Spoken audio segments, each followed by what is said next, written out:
The trauma unfolds in a fancy mansion where a young child, an orphan, pleads for help, suffering from hunger and mistreatment. A cruel noble, known for his philanthropy, runs an orphanage but masks his true nature as a tyrant. He psychologically torments and manipulates the orphans under his care, subjecting them to starvation, torture, and brainwashing. The scenes depict the noble's twisted idea of educating the orphans by denying them basic needs, inflicting pain, and imposing his warped beliefs upon them. Kim Gongja, filled with shock and disbelief, witnesses the agony and despair of these children trapped in a cycle of abuse and suffering. The noble's sadistic acts, disguised as kindness, highlight the cruelty and injustice within the mansion's walls. As the trauma reenactment progresses, a fire breaks out, consuming the mansion and the orphans within it. The intense flames burn away the chains, cuffs, and traces of suffering, ultimately leading to Kim Gongja's realization that the boss monster on this floor is linked to this traumatic past. Returning to the present, Kim Gongja reflects on the situation, feeling conflicted and unsure how to respond. Sword Emperor rationalizes that as the trauma occurred in another world and time, there is little they can do to change it. However, Kim Gongja refuses to accept this fate and decides to confront the boss monster. Realizing a crucial detail about the boss's power, Kim Gongja comprehends that the boss allowed players to escape the trauma, revealing that it did not consider them enemies but merely participants in its game. With a determination to challenge the boss, Kim Gongja, armed with newfound knowledge and a specific skill card, Hellfire Trap, returns to the mansion. Using the skill to protect himself from fire, he engages in a surreal game of hide and seek with the doll-like manifestations of the traumatized children. Finally, Kim Gongja faces the last doll, the representation of the child responsible for creating the hellish trauma. After a poignant moment, Kim Gongja confronts and accepts the child's final words of gratitude, allowing the fire to cleanse and free the souls trapped within the trauma. In doing so, Kim Gongja clears the 10th floor of the tower, marking a significant achievement that had remained unresolved for years in the world of history. The narrative follows Hunter Kim Gongja as he achieves a monumental feat, clearing the 10th floor's hidden stage solo. Despite this incredible accomplishment, Kim Gongja feels a mix of emotions, joy, yet a lingering sense of unease. His partner, Sword Emperor, attempts to cheer him up with unexpected compliments, dispelling his gloominess. However, this sudden praise feels out of character for Sword Emperor, known for his eccentricity. As fireworks burst in the sky, signaling the stage's clearing, an exhilarating sensation washes over Kim Gongja. Simultaneously, online communities buzz with speculation and confusion about the anonymous hunter who conquered the 10th floor, sparking a frenzy of inquiries and rumors. Despite the acclaim and attention, Kim Gongja remains humble, acknowledging that he's merely taken one step toward the summit. He's reminded of his previous ignorance, regretting not recognizing his opportunities earlier in life. Observing the chaotic online reactions, Kim Gongja is content with the excitement and intrigue he's caused among hunters and communities alike. His ascendancy to the top feels surreal, but he's aware it's only the beginning. As he stands before the entrance to the 11th floor, the doorkeeper, breathless and astonished, confirms the 10th floor's clearance, seeking Kim Gongja's identity. In a moment of mystery and intrigue, Kim Gongja leaves the doorkeeper bewildered by his departure and enigmatic responses. Reflecting on the situation, Kim Gongja realizes Sword Emperor's motive for sudden praise, fulfilling a bet they made regarding the nickname Gongjanim upon successfully clearing the 10th floor. Kim Gongja playfully holds Sword Emperor to their agreement, much to the latter's chagrin. Despite Sword Emperor's resistance, Kim Gongja insists on the use of the nickname, sealing their partnership in a whimsical yet firm declaration. In the city of the tower's first floor, conversations swirled about the enigmatic figure who conquered the 10th floor, triggering speculation and curiosity among the people. Little did they know that the subject of their discussions, Kim Gongja, was seated among them at a cafe. While sipping a caramel macchiato, Kim Gongja engaged in a peculiar one-sided conversation with Sword Emperor, amusingly pretending to converse aloud to avoid seeming eccentric. As the clock in the sky ticked, signaling the passage of time, a peculiar brown cat, distinguished by 2 gold pieces adorning its neck, approached Kim Gongja. Recognizing the significance of the feline, gold piece cat, Kim Gongja cleverly played along, offering it companionship until its owner surfaced. Observing the increasing attention he attracted, when the hunters finally approached him, Kim Gongja asserted 2 conditions: no media leaks and a respectful demeanor in the public space. Subsequently, the guild representatives, offering high-value contracts and positions, swarmed him, vying for his alliance. Amidst the chaotic negotiations, a renowned figure, countess, and a wealthy woman from the Merchants Association made an impressive offer of 500,000 gold and the vice leadership position of Sangryun Guild, capturing Kim Gongja's attention and marking the start of intriguing negotiations. Amidst the cafe's tense atmosphere, Kim Gongja, the recent conqueror of the 10th floor, faced an assembly of influential guild leaders vying for his alliance. The guild masters made extravagant offers, attempting to secure his membership, while the enigmatic countess engaged Kim Gongja in witty banter, showing admiration for his composure and nonchalant demeanor. As the initial group of hunters left after being dismissed by the countess, a new cadre of high-ranking guild masters arrived. This ensemble included prominent figures like Viper, the Black Witch, and other guild leaders, each holding significant rank in the tower. Despite the intense aura, Kim Gongja displayed calmness and confidence, unshaken by the influential individuals surrounding him. Observing their tactics, he recognized the orchestrated strategy behind their synchronized arrival, seeing through their attempts to unnerve him. With poised self-assurance, he declined a coffee order, asking for a hot chocolate instead, to maintain composure amidst the pressure. The guild leaders engaged in a poker-style game to determine which guild Kim Gongja would join. In a bold move, he proposed a high-stakes game. If he won, he'd simultaneously apply to all their guilds without requesting any position or contract fee. However, if they won, he'd join the victor's guild and be treated as an equal among the leaders. Despite initial skepticism, the guild masters agreed to the challenge. As the game commenced, Kim Gongja invoked a plan, enlisting the help of Sword Emperor, seeking his assistance in identifying the other players' cards. With confidence and a clever strategy in play, Kim Gongja prepared to face the guild masters in this high-stakes gamble, demonstrating a mixture of audacity and strategic acumen that could potentially reshape his standing among the tower's elite. In the midst of a tense poker game, Kim Gongja faced off against formidable opponents, including Viper and the Black Witch. Gongja demonstrated uncanny skill, effortlessly outplaying his adversaries in multiple rounds. Viper, agitated by Gongja's unwavering wins, accused him of using an unfair skill. But Gongja remained composed, unfazed by the accusations, enjoying his cold hot chocolate latte. As the rounds continued, Viper was eliminated from the game, joining others in the out zone. The atmosphere lightened as banter ensued between the remaining players. Eventually, only Kim Gongja and the Black Witch remained at the table.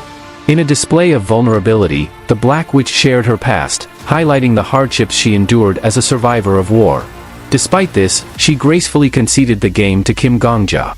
Expressing his determination to climb the tower further and explore the world beyond, Gongja secured victory with a full house, cementing his triumph in the high-stakes game.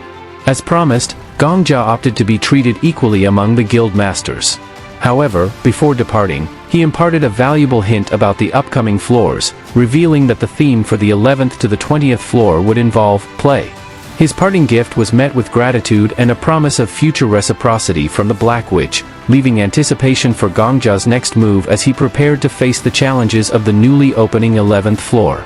Gongja's strategic gameplay and candid revelations painted him as a competent and mysterious figure, leaving the guild masters curious and eager for future interactions and collaborations. His foresight and skill in the game hinted at a deeper understanding of the tower's mysteries and a resolve to reach its highest heights. As the clock in the sky pointed at 0, signaling the end of the prologue, an electrifying announcement filled the air. The tutorial phase was over, and the real challenge had finally begun. The 11th floor was set to open, unleashing a wave of excitement among the hunters. An impressive spectacle unfolded as a radiant figure resembling a goddess appeared in the sky, addressing the gathered hunters. Despite the awe-inspiring display, some, like Sword Emperor, dismissed the figure as nothing more than an automated system. Sword Saint, Marcus Callenberry, chose to test the authenticity of the goddess-like figure by slicing it with his sword, revealing it as a programmed image. His nonchalant attitude contrasted with the stunned reactions of the onlookers. Undeterred, Sword Saint accepted the transmission to the 11th floor, followed swiftly by Heresy Inquisitor, leaving the rest of the hunters to follow suit in a race to progress to the next level. Paladin, a thoughtful and reflective figure, contemplated the significance of the tower's wonders, expressing disappointment at the lack of emotional response from the hunters. She shared a poignant moment with Kim Gong-ha and revealed her background in music. Meanwhile, amidst the commotion, a group of individuals approached, recognizing Kim Gong-ha as a prominent hunter, seeking to capture the moment for their online broadcast. As the anticipation for the 11th floor intensified, differing reactions emerged among the hunters, some racing ahead while others contemplated the significance of their journey, all against the backdrop of the tower's unfolding mysteries. Paladin, seeking to gauge Kim Gong-ja's character, revealed her capability to read people, engaging him in conversation before hastily departing for the 11th floor. Left amidst the clamor of the crowd, Kim Gong-ja found himself bombarded with inquiries and attention, reminiscent of the constant press attention received by Flame Emperor. Choosing his words wisely, he made a decisive statement about his intentions to conquer even the 20th floor, prompting an instantaneous transmit that transported him to the 11th floor. Arriving in a chaotic battlefield, Kim Gong-ja faced a daunting scene, a horde of monsters charging toward him, alongside overwhelmed human defenders. It was a stark contrast to the structured environments of the tutorial levels, signaling the end of safe training grounds. Despite the confusion and disarray, Kim Gong-ja remained composed and started exploring the benefits of his recent advancements. He obtained blessings that granted him access to a map, NPC information, and the ability to choose an item from the 11th to the 20th floor. Realizing the battle's gravity and the need for strategy, he decided to leverage his newfound abilities. Analyzing his status and leveraging his blessings, he quickly identified NPCs with Legion leading skills, using his acquired talents to locate and mark them on the map. Seizing the opportunity, Kim Gong-ja approached General Sarbist Ejim, an NPC with excellent leadership skills, and made an unexpected request to be killed. In a critical moment on the battlefield, Kim Gong-ja, a determined and resourceful hunter, devises a plan to secure victory for the Empire. He claims to possess a secret weapon, a self-destruct button that, upon his death, would activate a divine blessing capable of ensuring the Empire's triumph. Employing his acting skills and a serious demeanor, Kim Gong-ja convinces General Sarbist Ejim that his sacrifice is the key to guaranteeing victory. Despite protests and doubts from others, including the mocking remarks of a ghost, Kim Gong-ja persists in convincing the general to take his life for the Empire's greater good. Stricken with the weight of the Empire's survival, General Sarbist Ejim grapples with the decision to end Kim Gong-ja's life. Despite doubts and inner conflict, the general reluctantly agrees, feeling the burden of the Empire's fate weighing heavily upon him.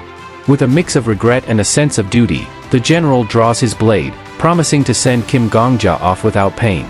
Kim Gong-ja, accepting the situation with gratitude, reveals his name before the blade of aura swiftly ends his life.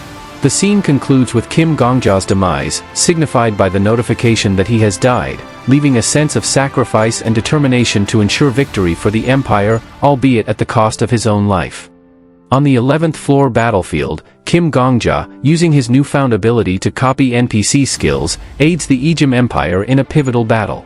Employing his skills, including a new one that aids in battlefield analysis, Gong-ja wields the Lafanta Ejim's Holy Protection Sword, a legendary weapon bestowed upon him by the blessing of the Merchant God. With the sword's power and strategic insight, Gong-ja inspires the Empire's forces, turning the tides of battle in their favor. As he leads alongside General Sarbist Ejim, the soldiers rally under the belief that the goddess and the warrior will secure victory. Gong-ja's influence spreads, evoking admiration and jealousy among fellow hunters who witness his commanding presence on the battlefield.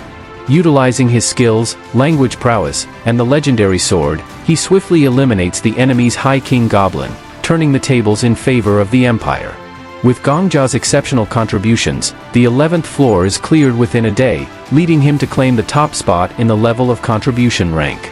Despite the confusion surrounding his unidentified status and lack of a nickname, his reputation as the 10th floor clearer starts to circulate among hunters. As the 11th floor's top contributors are granted access to the 12th floor, General Sarbist expresses gratitude to Gong-ja for his pivotal role in securing victory. They exchange a handshake, signifying mutual respect and a shared commitment to the Empire's well-being before being summoned to the next floor. As Kim Gong-ja and the Sword Emperor awaited the summoning light, the Sword Emperor worried about the appearance of Gramps Marcus, warning Kim Gong-ja of the potential danger. However, Kim Gong-ja remained calm, assuring the Sword Emperor that facing Marcus was just another risk he was willing to take. The summoning commenced, transporting them to the 12th floor, a stark contrast from the 11th floor's battlefield. This floor resembled an opulent palace, mirroring the political intrigues of the Ejim Empire. Recognizing the familiar faces of powerful hunters like the Black Witch and the Countess among others, Kim Gongja felt the varying reactions from the assembled hunters, from warm greetings to surprised grimaces. The Heresy Inquisitor praised Kim Gongja's tactics on the 11th floor, exuding an infectious positivity, while the Sword Emperor frantically alerted Kim Gongja to a danger that abruptly unfolded. Before he could react, the Heresy Inquisitor intervened and faced an incoming attack from Sword Saint, showcasing an ability called the Holy Technique. Sword Saint aimed his attack at Kim Gongja, prompting a tense standoff in the reception room. The Heresy Inquisitor, Viper, and Paladin confronted Sword Saint, attempting to contain the situation by boosting their strength with gold-infused techniques. The Countess reluctantly provided money to the Heresy Inquisitor, who employed a strategy to empower Paladin and Viper to face Sword Saint. The Black Witch also joined the confrontation, stating Kim Gongja's pact with the 5 large guilds, which meant an attack on him would signify an attack on all guilds. The scene escalated with 5 hunters, including the Black Witch, brandishing their weapons against Sword Saint, who remained silent but faced with powerful adversaries from the 5 large guilds. Kim Gongja, confident in his strategy and the alliance he had formed, stepped forward, suggesting a conversation with Sword Saint to defuse the escalating situation.